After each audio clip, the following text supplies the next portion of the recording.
আজকের প্রথম খবরটা হলো ৩ দিন পর হাত পা মুখ বাঁধা অবস্থায় উদ্ধার অপহরণ হওয়া যুবক, চাঞ্চল্য গুগরাকুনায়। ৩ দিন পর হাত পা ও মুখ বাঁধা অবস্থায় রাস্তার পাশ থেকে উদ্ধার হলো অপহরণ হওয়া যুবক। এমন ঘটনায় গোটা এলাকায় চাঞ্চল্য ছড়িয়ে পড়েছে। ঘটনাটি শ্রীভূমি তথা করিমগঞ্জ জেলার গুগরাকুনা গ্রামের। জানা যায় সদ্য বিবাহিত যুবক জুবের আহমেদ অপহরণের ৩ দিন পর এ অবস্থায় উদ্ধার হয়। শনিবার ৭ সকাল বরশিলা গ্রামের মসজিদ সংলগ্ন রাস্তার ধারে তার অচেতন দেহ পড়ে থাকতে দেখা যায়। হাত পা ও মুখ শক্ত করে বাঁধা ছিল, শরীরে ছিল একাধিক আঘাতের চিহ্ন। ঘটনাটি প্রকাশ্যে আসে ফজরের নামাজ শেষে বাড়ি ফেরার সময় কিছু গ্রামবাসী হঠাৎ একটি অস্পষ্ট গুঙ্গানির শব্দ শুনতে পান। তারা খোঁজাখুঁজি করে রাস্তার পাশে জুপের মধ্যে জুবেরকে পড়ে থাকতে দেখেন। সঙ্গে সঙ্গেই তাকে জল খাইয়ে সামান্য সতেজ করে তার পরিচয় জানতে চান। তখনই সে কোনো অমতে নিজের নাম বলে এবং জানায় সে গুগরাকুনা গ্রামের বাসিন্দা। খবর পেয়ে জুবেরের পরিবার দ্রুত ঘটনাস্থলে পৌঁছে এবং গিরিশগঞ্জ থানার পুলিশের সহায়তায় তাকে উদ্ধার করে স্থানীয় হাসপাতালে নিয়ে যান। হাসপাতালে প্রাথমিক চিকিৎসার পর জুবের জানান ৩ দিন ধরে অজ্ঞাত স্থানে তাকে আটকে রাখা হয়েছিল। তার মুখ হাত পা বেঁধে রাখা হয় এবং মাঝে মাঝে শারীরিকভাবে নির্যাতন করা হয়। শুক্রবার রাতে এক পর্যায়ে কিছু দুষ্কৃতিকারী তাকে একটি গাড়িতে করে এনে বরশিলা গ্রামে ফেলে রেখে যায়। জুবের জানান লঙ্গাই অঞ্চল থেকে তাকে অপহরণ করা হয়েছিল। এ প্রসঙ্গে তিনি আরও বলেন, আমার বিয়ে হয়েছে মাত্র ২ মাস আগে। স্ত্রীর সঙ্গে কিছু পারিবারিক টানাপোড়েন চলছিল। আমি জানি না এসবের সঙ্গে তার কোনো সম্পর্ক আছে কি না। আজকের পরবর্তী খবরটি হলো মাটিজুরির রেশন দোকানির লাইসেন্স বাতিল। হাইলাকান্দির সরবরাহ বিভাগের অ্যাসিস্ট্যান্ট ডাইরেক্টর জেলার মাটিজুরি সমবায় সমিতির অধীন রেশন দোকানি চন্দন বাসপুরের লাইসেন্স বাতিল করেছেন।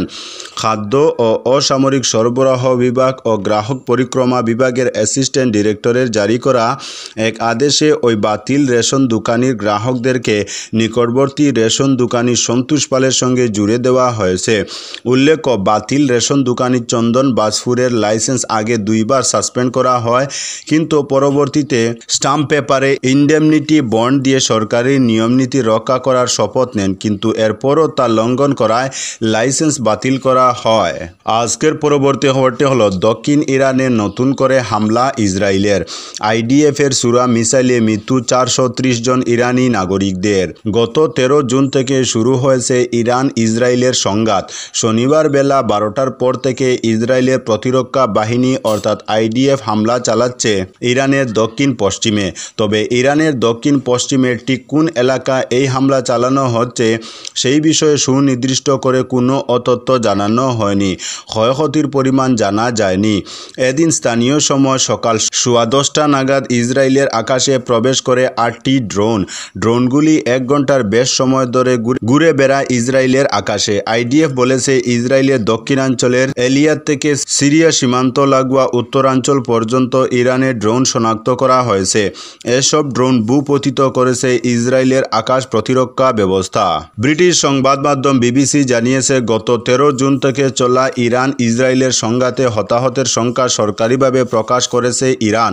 তাতে জানানো হয়েছে ইসরায়েলি বাহিনীর হামলায় নিহত হয়েছেন 430 জন ইরানের বাসিন্দা। আহত হয়েছেন কমপক্ষে 3,500 মানুষ। এর মধ্যে ইরানের আকাশ প্রতিরক্ষা বাহিনীর 15 জন কর্মকর্তা ও সৈন্য নিহত হয়েছেন। তবে বেসরকারি মতে ইসরায়েলের হামলায় প্রাণহানির সংখ্যা 657 জনে পৌঁছেছে। আজকের পরবর্তী খবরটি হলো ইসরায়েলে 5 শতাধিক ড্রোন নিক্ষেপ করেছে ইরান। ইসরায়েলের নৃশংস হামলার জবাবে গত 8 দিনে ক্ষেপণাস্ত্রের পাশাপাশি 5 শতাধিক বিস্ফোরকবাহী ড্রোন নিক্ষেপ করেছে ইরান। এর মধ্যে শুক্রবার রাতভর ইসরায়েলের বিভিন্ন স্থাপনা লক্ষ্য করে নিক্ষেপ করা হয়েছে অন্তত 40টি ড্রোন। তবে এসব ড্রোনের 99%কে লক্ষ্যবস্তুতে আঘাত হানার আগেই ধ্বংস করতে পেরেছে বলে দাবি করেছে ইসরায়েলের বিমান বাহিনী অর্থাৎ আইএএফ। শুক্রবার এক বিবৃতিতে আইএএফের পক্ষ থেকে বলা হয়েছে, শুক্রবার রাতভর ইসরায়েলে অন্তত 40টি ড্রোন নিক্ষেপ করেছে ইরানের সামরিক বাহিনী।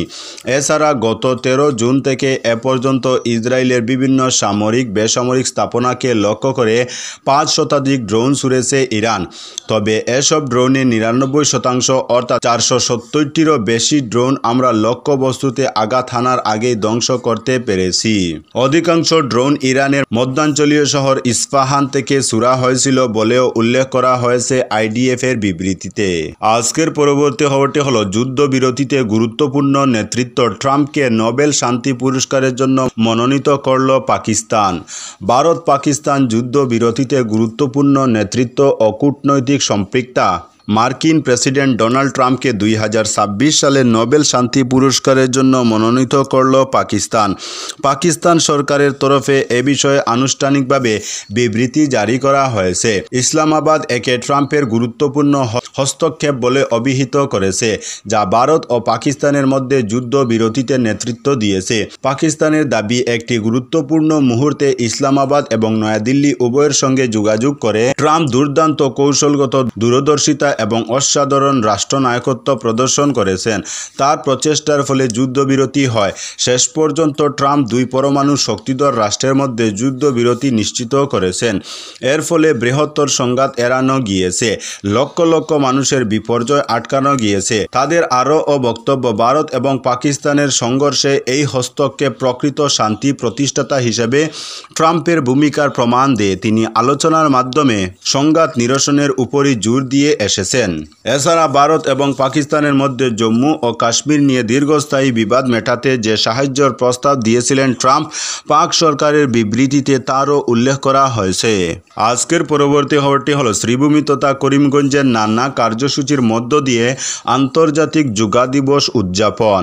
শ্রীভূমি তথা করিমগঞ্জ জেলা প্রশাসনের ব্যবস্থাপনায় এবং জেলার রাষ্ট্রীয় আয়ুষ মিশনের সহযোগিতায় করিমগঞ্জ জেলার বিপিনচন্দ্র পাল স্মৃতি ভবনে 11তম আন্তর্জাতিক যোগা দিবস পালন করা হয়েছে।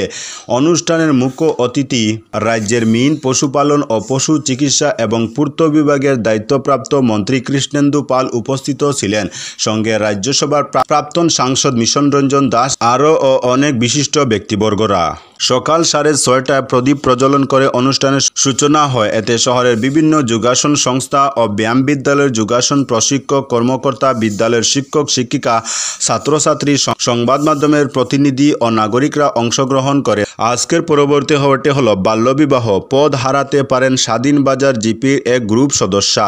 পুলিশি তদন্তে বাল্যবিবাহে জড়িত থাকার অভিযোগ প্রমাণ হলো সুনাই আঞ্চলিক পঞ্চায়েতের অধীনস্থ স্বাধীনবাজার জিপির এক গ্রুপ সদস্যের বিরুদ্ধে। জিপির 3 নম্বর গ্রুপ সদস্যা রুবা বেগম লস্কর বাল্যবিবাহে জড়িত থাকার অভিযোগ তুলে সুনাই উন্নয়ন খণ্ডের আধিকারিক মুকুল বসুমাতারির কাছে অভিযোগনামা দাখিল করেছিলেন গ্রুপের প্রাক্তন সদস্য তথা নির্বাচনী প্রতিদ্বন্দ্বী ইসলামউদ্দিন বরবুইয়া। এই অভিযোগ পাওয়ার পর নড়েচড়ে বসে সংশ্লিষ্ট বিভাগ। পরে বিডিওর নির্দেশে গ্রুপ সদস্যা রুবা বেগমের বিরুদ্ধে উত্থাপিত অভিযোগটি খতিয়ে দেখতে তদন্তে নামে সুনাই পুলিশ। সুনাই থানার ভারপ্রাপ্ত আধিকারিক বিশ্বজিৎ নাথের নেতৃত্বে পুলিশের দল তদন্ত শেষ করে বিডিওর কাছে রিপোর্ট জমা দেয়। পুলিশি তদন্তে রুবা বেগম বাল্যবিবাহে জড়িত থাকার প্রমাণ পাওয়া যায়। পুলিশের দেওয়া তদন্ত রিপোর্ট কাছাড় জেলা পরিষদের মুখ্য কার্যনির্বাহী আধিকারিকের কাছে প্রেরণ করেন সুনাই উন্নয়ন খণ্ডের আধিকারিক মুকুল বসুমাতারি। বুধবার জেলা পরিষদের সিইওর কাছে তদন্তের প্রতিবেদন দাখিল করেন বিডিও। প্রতিবেদনে বিডিও উল্লেখ করেন যে আধার এবং প্যান কার্ডের রেকর্ড অনুসারে নির্বাচিত গ্রুপ সদস্যা রুবা বেগম লস্করের জন্ম 15 মে 1991 সালে হয়েছিল। সুনাইয়ের মুসলিম বিবাহ নিবন্ধক ও কাজী এস.এ. মজুমদার কর্তৃক জারি করা বিবাহ নিবন্ধন শংসাপত্র খাবিননামা অনুসারে তিনি 23 ফেব্রুয়ারি 2007 ইংরেজিতে জামির হোসেন লস্করের সঙ্গে বিবাহে আবদ্ধ হয়েছিলেন। অতএব বিয়ের সময় তার বয়স ছিল 15 বছর 9 মাস 8 দিন।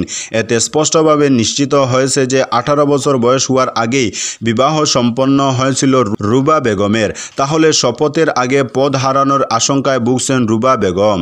তো বন্ধুরা, আজকের জন্য এতটুকু। পরবর্তী কোনো নতুন ভিডিওতে দেখা হবে, তখন অবধি ধন্যবাদ।